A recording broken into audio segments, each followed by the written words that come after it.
2장 12절에서 13절까지 말씀. 우리 말씀을 다 같이 합독하도록 하겠습니다. 우리 같이 읽겠습니다. 시작. 그 이튿날에는 명절에 온 큰 무리가 예수께서 예루살렘으로 오신다는 것을 듣고 종려나무 가지를 가지고 맞으러 나아가 외치되 호산나 찬송하리로다. 주의 이름으로 오시느니 곧 이스라엘의 왕이시여 하더라. 아멘. 오늘은 종려주일입니다. 종려주일로 지키고 종려주일로 함께 예배드리는 그런 주일입니다. 이 종려주일이라는 것은 예수님께서 십자가 죽음을 위해서 우리 예루살렘에 입성하신 날을 기념하기 위해서 정한 기독교 절기를 이야기하는 것인데요. 이 종려주일에 대한 가장 오래된 문헌은 AD 385년경에 기록된 에게리아 순례집에서 나오고 있는데, 그 당시에는 로마가 동로마와 서로마로 이렇게 분단이 되어 있었어요. 그래서 동로마 교회에 속해 있었던 예루살렘 교회에서 축하의 의미로 종려, 행렬이 이렇게 있었다라고 하고요. 반면에 이 서쪽에 있는 로마 교회들은 축하 분위기 대신에는 약간 애도의 성격을 띠고 있었다라고 이렇게 전해지고 있습니다. 6세기경에 보면은 스페인의 의식서에 또 이와 같은 내용들이 또 나타나고 있는데, 5세기경에도 이 동로마 교회의 풍습으로 전해진 종려주일의 풍습이 있었음을 6세기경의 스페인 의식서에서 또 찾아볼 수가 있었습니다. 중세 시대에 이르러서는요, 이 종려주일이 되면은 한 교회에서 예배를 드린 다음에 가까이 있는 다른 교회로 걸어가면서 이 종려주일을 지키는 관습이 있었다, 이렇게 전해지고요. 성로들은 이 종려주일이 되면은 이 종려나무 가지를 흔들면서 다른 교회로 이렇게 가면서 예수님의 예루살렘 입성을 되새겼다라고 이렇게 전해지고 있습니다. 이와 같은 종려주일에 대한 전통은 오늘날 현대에까지도 이어지게 되는데요. 지금은 이제 코로나로 인해서 이 행사가 제한되어 있지만 지금도 이스라엘에서는 이 종려주일 거리 행진이 열리고 있습니다. 예수님께서 나귀를 타고 예루살렘을 입성하실 때 이스라엘 백성들이 종려나무 가지를 막 흔들고 호산나 이렇게 막 외쳤던 것처럼 이 전 세계에서 모인 이 수많은 기독교 크리스천들이 예수님의 예루살렘 입성 길을 따라서요, 그 예루살렘의 이 벳바게라는 곳에부터 시작해서 예루살렘 구시가까지 이렇게 종려나무 가지를 막 흔들면서 행진을 해요. 그러니까 지금 이스라엘에서도 이와 같은 행사가 있다라는 것입니다. 이 행진에 참가한 사람들은요, 그 예수 그리스도의 이름을 외치고 막 찬양 부르고 호산나 찬양을 부르면서요, 천천히 행렬을 따라서 이동하게 되는데요. 그때 모인 사람들이 외치는 단어가 이거예요. 예슈아 하미시아, 이렇게 얘기를 해요. 이게 뭐냐면은 히브리어로 예수 그리스도 이렇게 얘기하는 거예요. 그때에는 이스라엘 사람들도요, 기독교인들을 이렇게 박해하거나 이렇게 째려보지 않고요, 사람들을 향해서 막 손을 흔들어줘요. 기독교인들이 이렇게 막 행진을 해도 이렇게 손을 흔들어주고 굉장히 열린 마음으로 많이 받아주고 합니다. 아직도 그 모습이 이렇게 눈에 막 선하게 그려집니다. 지금까지 이렇게 전해진 이 종려나무의 관습과 이런 행위는 예수님의 이 땅에 오심, 그리고 예수님이 십자가 지어주시고 우리를 위해서 거룩한 보혈을 흘려주신 그 예루살렘의 입성을 기념하기 위해서 행해지고 있는 것인데, 우리가 한번 좀 생각해 보고 싶을 부분은 뭐냐면은 왜 하필 종려나무 가지를 흔들었을까라는 부분이에요. 다른 것도 아니라 종려나무 가지를 왜 유대인들은 흔들었을까, 이런 부분 한번 살펴보고 싶습니다. 이 종려나무는 유대인들에게는 아주 특별한 의미가 있는 나무입니다. 먼저 이 종려나무는 대추 야자나무를 지칭하는 말인데요, 이 열매가 굉장히 달아요. 우리도 주변에 보면은 이렇게 대추가 막 열리잖아요. 근데 대추 중에서도 아주 큰 왕 대추가 있어요. 정말 이렇게 주먹만큼 큰 대추가 있는데, 이스라엘에는 이 종려나무가요, 이런 큰 대추 야자나무를 가리키는데요, 길이가 어떤 것은 길쭉한 것도 있고요, 어떤 것은 좀 뭉툭한 것도 있는데 먹으면은 영락없는 대추 맛하고 똑같아요. 근데 이스라엘 사람들이 이걸 어떻게 하냐면 설탕에 잘 재가지고요, 굉장히 달게 만들어서 이렇게 먹습니다. 이걸 히브리어로는 타마르라고 하고요, 이 타마르란 단어를 헬라어로 번역할 때는 포이닉스라는 단어로 해석했는데, 헬라어 포이닉스는 존경과 기쁨과 승리와 번영을 상징하는 단어로 해석이 되어졌습니다. 구약 성경에 보면은 이 종려나무에 대한 기록이 나타나고 있는 부분이 있는데, 시편 92편 12절에 보면은 이 종려나무를 의인과 비교해서 설명하면서 이렇게 얘기합니다. 의인은 종려나무 같이 번성하며 라고 기록하고 있어요. 그러니까 종려나무가 무엇과 비교되는 거예요? 거룩한 의인하고 비교될 정도로 좋은 것이다 라고 얘기하고 있고요.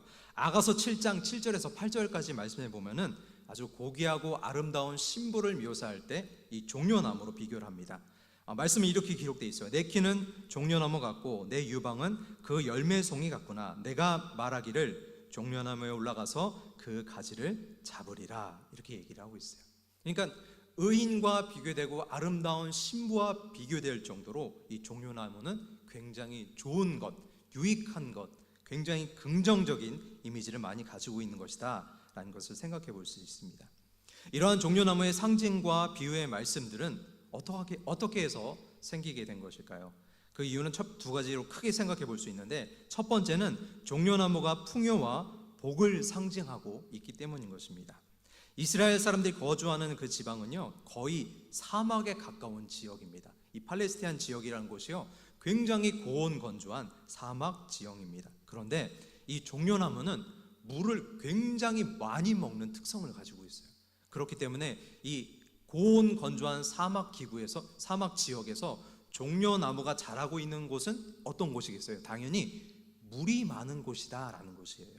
그래서 종려나무를 보면은 물이 많은 곳, 즉 풍요로운 곳이다 라는 인식을 먼저 하게 되는 거예요. 그 나무만 딱 봐도요, 아, 저기는 물이 있겠구나, 저기에 가면 열매가 있겠구나 라는 것을 단번에 상상을 할 수 있다라는 거예요. 평화와 풍요, 그리고 이 대추나무 열매가 주는 꿀과 같은 맛은 그야말로 이 종려나무가 가진 독특성을 가장 잘 드러내는 상징이다라고 얘기할 수 있습니다. 두 번째로는 종려나무가 장수와 생명을 의미하기 때문인 것입니다. 이 종려나무는 수명이 굉장히 긴데요, 이 나무에서 열매를 채취하는 것이 최장은 150년까지도 나무에서 열매를 거둘 수 있다라고 해요. 그래서 실제로 이스라엘에 가서요, 이 종려나무 농장에 가면 이렇게 보면요, 나무가 그냥 이렇게 뭐 사람 키 정도 자라 있는 게 아니고요, 높이가 한 20m 정도 돼 있어요. 어마어마하게 굵고 큰 종려나무 밭들이 쫙 펼쳐져 있는데요, 수명이 어마어마하게 깁니다. 그래서 이 식물학에서는 이 종려나무를 뭐로 표현하고 있냐면은 불사조를 뜻하는 포이닉스라는 단어로 표기를 한 거예요. 이 종려나무에 속하는 것도 보면은 굉장히 수명이 길다라는 것을 알 수 있어요. 이 종려나무는 줄기를 잘라내도 이게 다시 자라고요, 이 구루터기를 완전히 불로 태워버려도 다시 뿌리로부터 싹이 막 올라옵니다. 거의 진짜 불사조와 같이 생명력이 질긴 나무다라는 것을 알 수 있습니다. 그래서 유대인들은 이 헬라 시대나 로마 시대에 절대 사그라들지 않는 민족의 또는 민족 정신을 뜻할 때 이 종려나무를 비유해서 상징했어요. 절대 굴하지 않는 민족 정신, 이런 걸 할 때 종려나무를 상징으로 삼았다라는 거예요. 이처럼 종려나무가 가지는 독특한 문화적 배경 때문에 그 당시 유대인들이요, 예수님이 예루살렘에 입성하실 때 이 종려나무 가지를 꺾어서 막 흔든 거예요. 예수님을 통해서 풍요와 복의 상징을 얻고, 또 예수님을 통해서 민족적 정신을 고취하기 위해서 종려나무 가지를 막 꺾어서 흔들었던 것입니다. 그들은 이 종려나무 가지를 꺾어서 흔들며 예수님이 진정한 왕으로 등극할 것을 기대하면서 이것을 막 흔들었다라는 것이에요. 종려나무 가지만 흔들었을까요? 아니에요. 이스라엘 사람들은 예루살렘에 예수님이 입성하셨을 때 종려나무 가지를 흔들면서 노래를 하는데, 어떻게 노래하느냐, 구원하여 주소서라는 뜻을 지신 호산나 이렇게 외치면서 막 찬양을 합니다.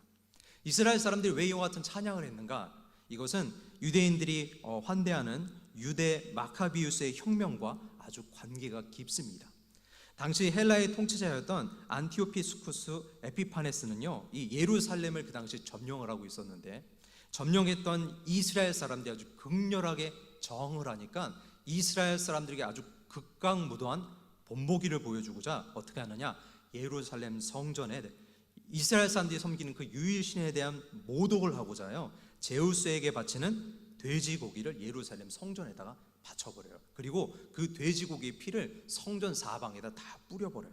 뿐만 아니라 그 성전에 있었던 작은 방들을요, 매운 굴로 만들어버려요. 몸을 파는 창기들을 거기다 놓고요, 거기를 창녀들의 굴로 만들어버립니다. 그 당시 종교성을 지니고 있었던 유대인들이 얼마나 분개했는지 몰라요. 그래서 이 당시 유다 마카비우스를 중심으로 BC 164년 정도에 민족 봉기가 막 일어나게 되고요. 그 민족 봉기를 바탕으로 이스라엘 사람들이 잠시 로마로부터 정권을 탈취하게 됩니다. 이 마카비우 혁명이요, 성공을 하게 돼요. 그래서 마카비우스 혁명이 성공하고 난 다음에 그 사람들이 이렇게 개선 장군처럼 들어올 때의 장면이 이 마카비서 2장 10장에 보면은 기록되어 있어요. 그 당시 역사서를 기록한 마카비서란 책이 있는데 거기에 이렇게 기록되어 있어요. 예루살렘을 되찾고 성전을 정결케 한 그들에게 감사하고 찬양하기 위해서 종려나무 가지를 들고 마카비우스 일행의 예루살렘 입성을 환영하였다, 이렇게 기록되어 있어요. 그리고 그들이 거기서 찬양과 노래를 불렀다라고 또 기록되어 있습니다. 그래서 바로 이러한 역사적 배경 속에서 예수님께서 예루살렘 성전에 입성하실 때 그 수많은 군중들이요, 예수님을 향해서 종려나무 가지를 막 흔들고 막 찬양을 불렀던 거예요.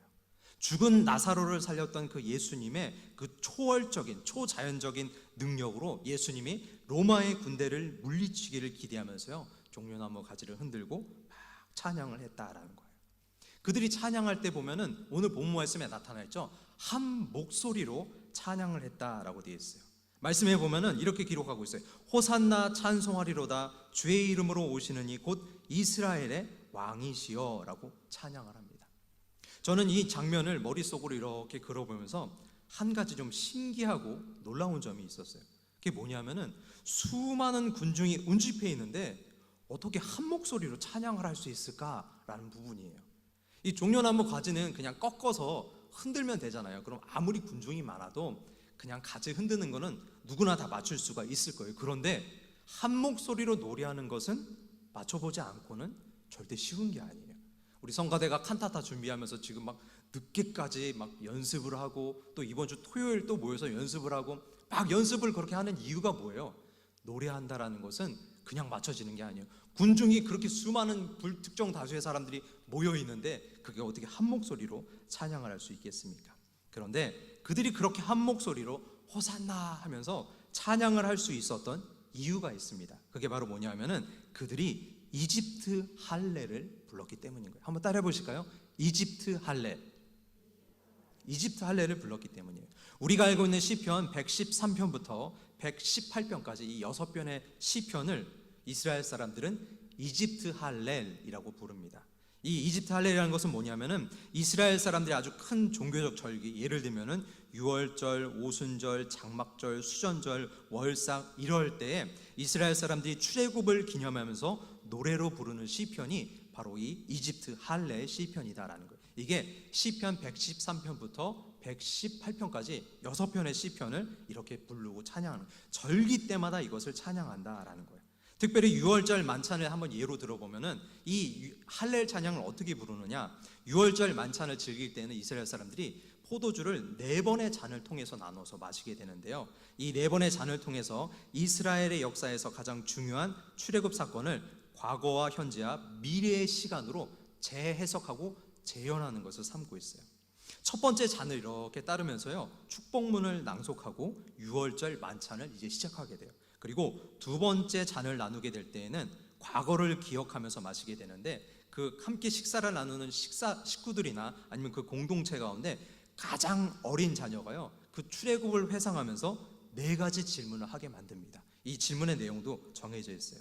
그리고 세 번째 잔을 따를 때에는 거기 있는 공동체를 위해서 축복을 권면하고요, 4번째 잔은 식사를 마치고 마시는데 이 4번째 잔은 미래를 바라본다라는 의미로 마지막 4번째 잔을 마시게 되고요, 특별히 이스라엘 사람들은 이 4번째 잔을 엘리야의 잔이다라고 부릅니다. 지금도 이와 같은 할례 시편을 외치면서 이런 절기를 지키고 있다라는 거예요.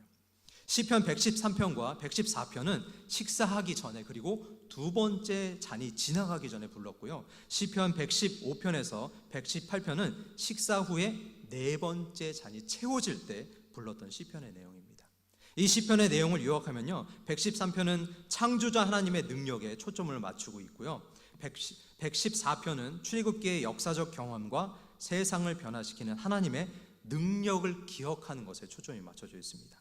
115편은요, 우리를 구원하신 하나님께 우리가 빚진 그 빚에 대해서 초점을 맞추면서요, 우리로 하여금 변화를 마주하도록 요청을 하고 있습니다. 그러니까 단순히 하나님을 향해서 그냥 경배하라라는 것이 아니고 실제로 우리가 느끼고 생각하는 그 하나님의 구원하심을 능동적으로 찬양한다라는 의미를 가지고 있는 게 115편이다라는 거예요. 그리고 117편과 118편은 다시 한번 감사의 기억과 간구로 묶여있는 시편이다라는 거예요. 특별히 이 마지막 할렐 시편의 이 마지막 구절, 특별히 118편의 이 마지막 구절들은요, 낭독자와 회중이 교독하는 형식을 취하고 있어요. 만약에 식구들이 하고 있으면요, 아버지가 그 만찬을 집례하게 되는데 아버지가 먼저 선창을 하면은 가족들이 후창을 하는 거예요. 만약에 공동체가 모여 있으면은 앞에 사회자가 선창을 하면은 거기 공동체들이 후창을 하는 거예요. 그러니까 우리가 예배 드릴 때 교독문을 읽는 방식과 좀 유사하다라고 할 수 있습니다. 유대인들은 이와 같은 할례 낭독에다가요, 음율과 박자를 넣어서 모든 회중이 교독하도록 하고요, 그 시편의 의미를 음율을 넣어서 조금 더 기억하고 감정적으로 경험할 수 있도록 하고 있다라는 거예요. 예를 들면은 우리나라 옛날 전통 민요 가운데 아리랑이 있지 않습니까? 근데 이 아리랑이 갖는 독특한 정서와 감정이 있어요. 이거를 그냥 읽으면은 그게 전달이 잘 안 돼요. 아리랑 아리랑 아라리요, 아리랑 고개를 넘어간다. 나를 버리고 가시는 님은 심리도 못 가서 발병 난다. 이렇게 읽으면은 그 아리랑이 가는 독특한 감성이 좀 전달이 잘 안 되잖아요. 여기에다가 박자와 음율을 넣는 거예요. 이렇게 아리랑 아리랑 아라리요, 아리랑 고개를 넘어간다.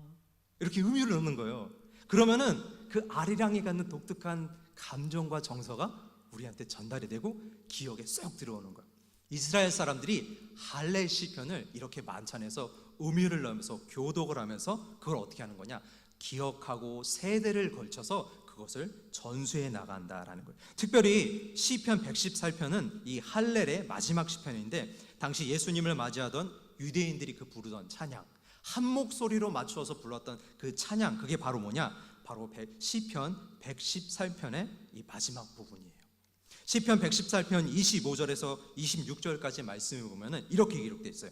여호와여 구하옵나니 이제 구원하소서. 여호와여 우리가 구하옵나니 이제 형통하게 하소서. 여호와의 이름으로 오는 자가 복이 있음이여 라고 기록하고 있어요. 이거를 예수님이 오실 때 종려나무 가지를 막 흔들면서 이 할렐의 시편을 노래한 거예요. 자신들이 부르는 음율과 박자에 맞춰서 이 마지막 부분을 막 부르는 거예요. 이 할렐 시편이 113편부터 118편까지 있으니까 총 6편인데 6편은 다 못 외우더라도요, 우리가 제일 기억하기 쉬운 부분이 어딜까요? 제일 마지막에 중요한 부분은 제일 기억하기 좋아요. 우리가 어떤 노래나 멜로디를 기억할 때 도입구나 중간에 가사는 잘 몰라도요, 유명한 후렴구나 마지막 부분은 기가 막히게 가사 같은 게 잘 떠오르잖아요.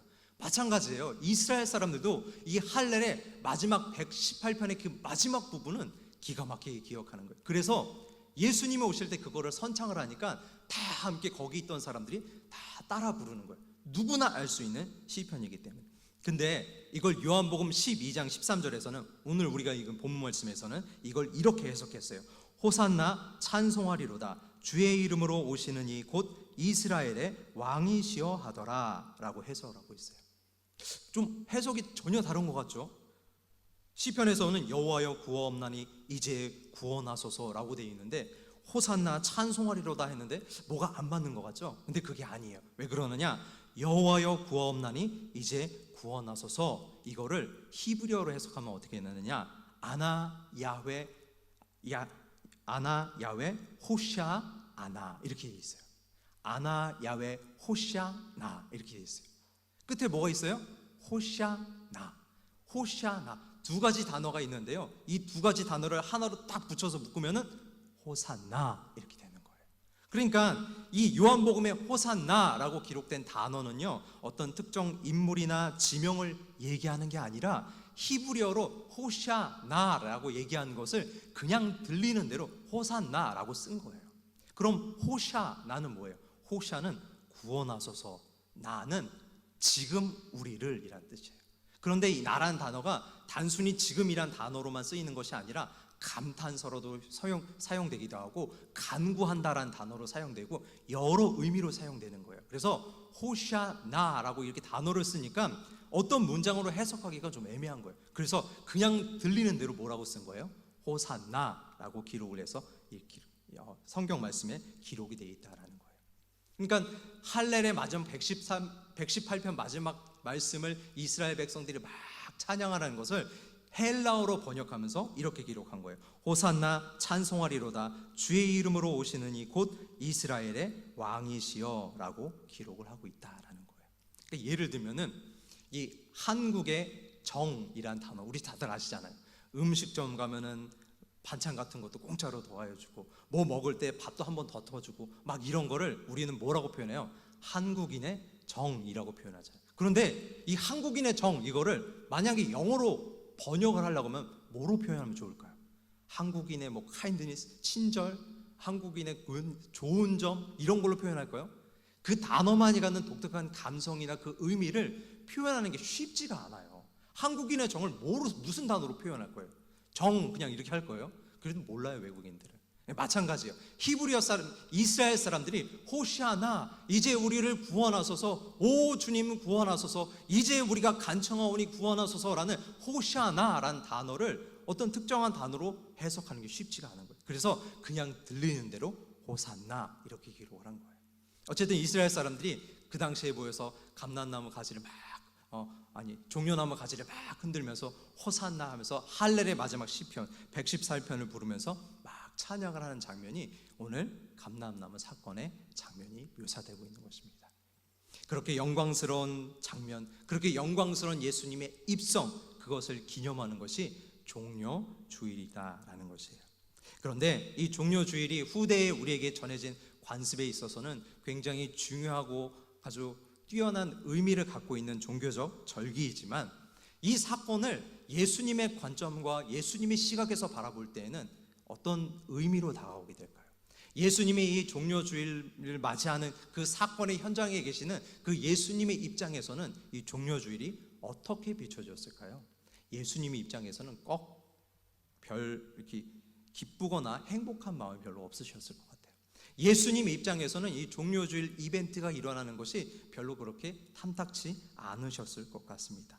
왜 그러느냐? 이 종려주일 이벤트는 막 자연스럽게 일어난 이벤트가 아니라 바로 기획된 이벤트이기 때문에 그래요. 이 동일한 종려나무 이벤트가 기록된 말씀이 누가복음 19장 37절에도 동일하게 나타나고 있는데 이 이벤트가 진행되는 사건의 현장에 온 사람들의 무리의 특성을 누가는 정확히 우리에게 이야기해 주고 있어요. 누가복음 19장 37절에 보면은 이미 감난산 내리막길에 가까이 오심에, 그러니까 예수님이 가까이 오심에 제자의 온 무리가 자기들이 본 바 모든 능한 일로 인하여 기뻐하며 큰 소리로 하나님을 찬양하여 라고 기록되어 있어요. 그러니까 예수님이 오시는 걸 바라보고 기뻐하며 찬양하는 무리의 특성을 우리에게 딱 보여주고 있어요. 어떤 사람들이 찬양하는 거예요? 제자의 온 무리가, 예수님을 믿고 예수님을 따르던 제자들이 호산나 찬양하면서 준비된 이벤트에 지금 다 나와 있다라는 거예요. 이걸 반증적으로 보여주는 게 뭐냐면은 마태복음 21장 10절 말씀이에요. 마태복음 21장 10절에 보면 예수께서 예루살렘에 들어가시니 온 성이 소동하여 이르되 이는 누구냐 하거늘 이라고 기록되어 있어요. 예수님이 예수님이 예루살렘에 딱 입성하셨을 때 막 난리가 나고 막 찬양을 부르고 사람들이 막 종려나무 가지를 흔들고 막 난리가 나니까 온 성이 소동했는데 사람들이 이렇게 얘기하는 거예요. 뭐 때문에 그러는 거야? 누구 때문에 그러는 거야? 저 사람 누군데? 라고 막 얘기를 하고 있는 거예요. 왜 그러느냐? 호산나 이거는요 기획된 이벤트예요. 자연스러운 이벤트가 아니에요. 그 당시에 있었던 성 안에 있는 이스라엘 사람 모두가 예수님을 찬양하고 예수님을 높이던 사건이 아니다라는 거예요.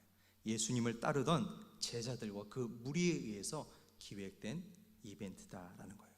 예수님이 3년 반 동안 사역하시면서 예루살렘에 방문하신 것이 한두 번이겠습니까? 아니에요. 절기 때마다 예루살렘에 가셨고요, 수시로 예루살렘을 드나드셨습니다. 예수님이 예루살렘에 한두 번 간 게 아니에요. 그런데 왜 이때만 이렇게 난리가 나고 이와 같은 일이 발생하게 되었을까요? 예수님이 그 전에 예루살렘 갈 때는 종려나무가지 흔든 일이 전혀 없었잖아요. 왜 이와 같은 일이 벌어지고 이와 같은 것이 발생했느냐? 바로 예수님이 죽은 나사로를 살리셨기 때문에 그래요. 이 죽은 나사로가 죽고요, 장사가 이미 다 되어서요, 시체 썩은 내가 날 정도로 누구나 봤을 때 죽은 나사로인 것을 알 수가 있었는데, 그 죽은 나사로가 살아난 거예요. 그리고 그 죽은 나사로가 예수님과 함께 오고 있는 거예요. 그리고 거기에 함께 예수님의 온 제자의 무리가요, 그 기쁨과 감격에 도취돼서요, 막 종려나무 가지를 흔들면서 왕의 개선 행관과 그 다음에 왕을 위한 찬양처럼 할렐의 시편을 찬양하면서 막 소리치고 외치고 있는 거예요. 급조되고 극도로 고조된 이벤트, 종료 이벤트인 것입니다.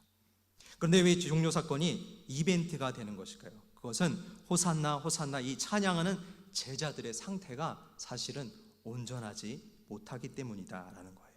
이 본문의 상황을 마가복음에서 기준으로 보게 되면 종려나무 이벤트가 발생한 것이 우리 마가복음 11장의 사건이에요. 그런데 마가복음 9장에서 보면은 예수님의 제자들이 서로 막 다투고 있어요. 뭐라고 다투는 줄 아세요? 말씀에 마가복음 9장 34절에 보면은 그들이 잠잠하니 이는 길에서 서로 누가 크냐 하고 쟁론하였습니다. 불과 9장에서요, 이 예수님의 제자들이요, 네가 크냐 내가 크냐 하고 막 다투고 있는 거예요. 뿐만 아니라 마가복음 10장 가면요, 이 다툼이 더 극대화되고 있어요. 왜 그러느냐? 이 세베대의 아들 야고보와 요한이 마가복음 10장 35절에 보면은 예수님께 나와서 선생님 무엇이든지 우리가 구하는 바를 우리에게 하여 주시기를 원하옵나이다 얘기를 해요. 막 예수님께 구한단 말이에요. 그래서 예수님이 너에게 무엇 하여 주기를 원하느냐 그랬더니 주의 영광 중에 우리를 하나는 주의 우편에 하나는 좌편에 앉게 하옵소서. 예수님께 자리를 요구한 거예요. 그러자 마가복음 10장 41절에 보면은 열 제자가 듣고 야고보와 요한에 대하여 화를 내거늘 이라고 기록하고 있습니다. 9장 사건에서 서로 막 누가 크네 내가 크네 싸우고 있고, 10장 사건에 가서는 그 화가 막 머리 끝까지 치밀어 오른 거예요. 나머지 10명의 제자의 머리 뚜껑이 퐁 터졌어요. 머리 뚜껑이 날아가 버렸어요. 서로 싸우고 있어요. 누가 자리를 차지하느니, 누가 좋은 자리 차지하고 있느니, 지금 제자들이 그와 같은 일들을 하고 있다라는 거예요.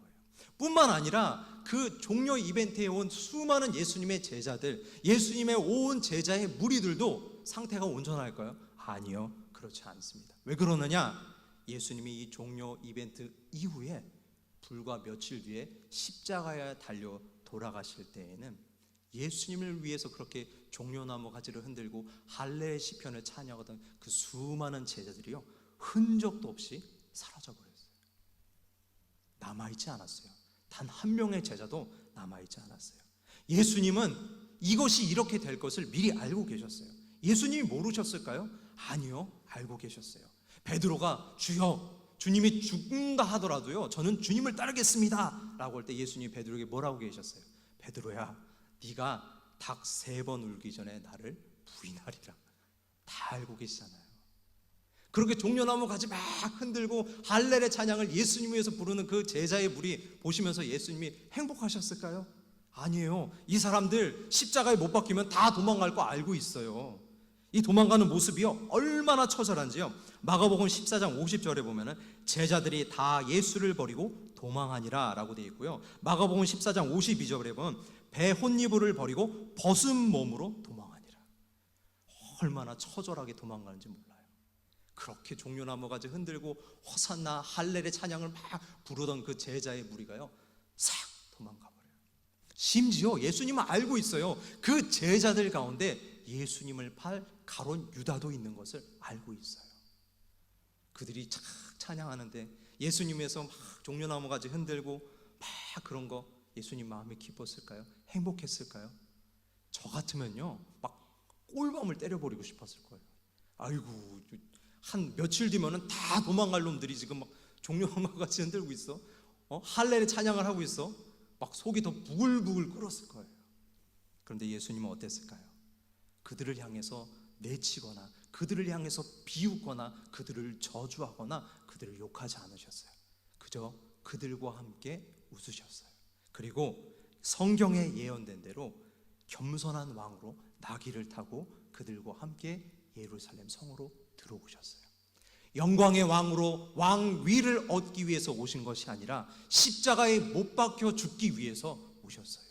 고난 당하기 위해서 예루살렘 성 안으로 들어오셨어요. 채찍질 당하기 위해서 성 안으로 들어오셨다라는 거예요. 제자들이 예수님을 배신할 것을 알고 들어오셨어요. 예수님을 은 20에 팔아버릴 것을 알고 들어오셨다라는 거예요. 그럼에도 불구하고 웃으시면서 기뻐하면서 그들을 향해서 손을 흔들고 그들을 맞이하면서 예수님이 종려 주일에 들어오셨다라는 것입니다.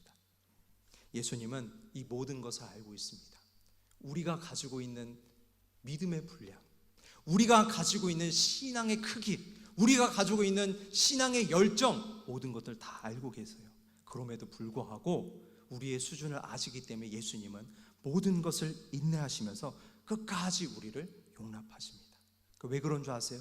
어떻게 그렇게 하실 수 있을까요? 예수님이 처음부터 이 땅에 오셨을 때 예수님의 목적은 위대하고 뛰어난 사람들의 영광을 받는 것이 목적이 아니었어요. 예수님은 가난하고 어렵고 불쌍하고 무지하고 무능력하고 불필요한 우리의 찬양을 받기 위해서 이 땅에 오셨기 때문인 것입니다. 예수님은 이 사복음서에서 정확하게 얘기하고 있어요. 누가복음 5장 32절에 보면은 내가 의인을 부르러 온 것이 아니요 죄인을 불러 회개시키러 왔노라 라고 얘기하고 있어요. 마태복음 9장 13절에도 보면은 너희는 가서 내가 국류를 원하고 제사를 원하지 아니하노라 하신 뜻이 무엇인지 배우라. 나는 의인을 부르러 온 것이 아니요 죄인을 불러 왔노라 하시니라 라고 기록하고 있고요. 마가복음 2장 17절에도 보면 예수께서 들으시고 그들에게 이르시되 건강한 자에게는 의사가 쓸데없고 병든 자에게라야 쓸데있느니라. 나는 의인을 부르러 온 것이 아니요 죄인을 부르러 왔노라 하시니라 라고 기록하고 있어요. 사복음서에 기록된 이 말씀이요 다 각각의 상황에서 하신 말씀이에요. 전혀 다른 상황에 전혀 다른 사람들에게 동일하게 하신 말씀이다라는 거예요. 예수님은요 이러한 우리의 찬양을 받기 위해서 이 땅에 오셨습니다. 부족하고 연약한 우리의 찬송을 받기 위해 오신 거예요. 그 찬송을 통해서 말씀이 이루어지고 말씀이 성취되기 위해서요 예수님이 이 땅에 오셨다라는 거예요. 예수님은요 우리의 그 찬송을 겸허히 여기지 않습니다. 우리가 배신할 거 알고 있어요. 우리가 넘어질 거 알고 있어요. 우리가 실수할 거 알고 있어요. 불과 며칠 뒤에 또 범죄하고 넘어지고 정말 말로 표현할 수 없는 배신을 때릴 것을 예수님은 알고 있어요. 그러나 그 찬양을 기뻐하시는 거예요. 그 찬양도 받기를 원하시는 거예요. 왜? 그 찬양을 받으실 때 비로소 예수님이 우리에게 진정한 구원자가 되시기 때문이에요. 그들을 위한 참된 구원자가 예수님이 그때에 비로소 우리에게 구원자로 나타나실 수 있기 때문인 것입니다. 그러므로 그들이 실패하고 그들이 다 흩어진다 할지라도 어떻게 해야 돼요? 주어진 환경 속에서 주어진 상황 속에서 우리는 호산나라고 찬양을 해야 돼요. 주여 우리를 구원하소서. 주여 간구하오니 우리에게 함께하여 주시옵소서. 우리 부족해요. 우리 아무것도 할 수 없어요. 우리의 능력, 달란트 아무것도 없어요. 사람들을 볼 때는 인성으로 볼 때 아무것도 갖춰진 게 없는 부족하고 연약한 사람들이에요. 그러나 우리가 있는 곳에서 우리는 찬양해야 됩니다.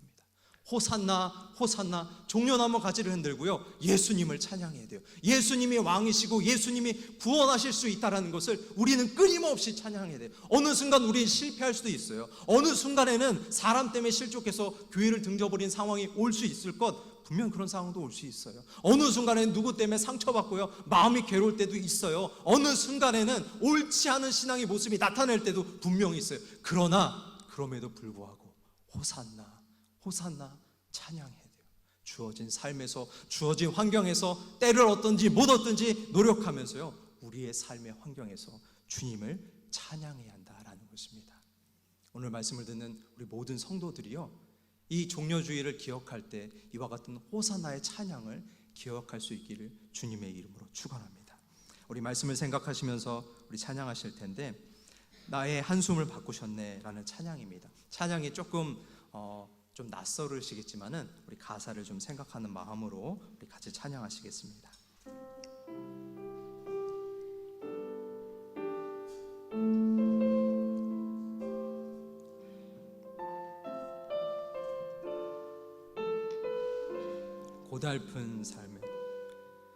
고달픈 삶에 은혜도 무뎌지고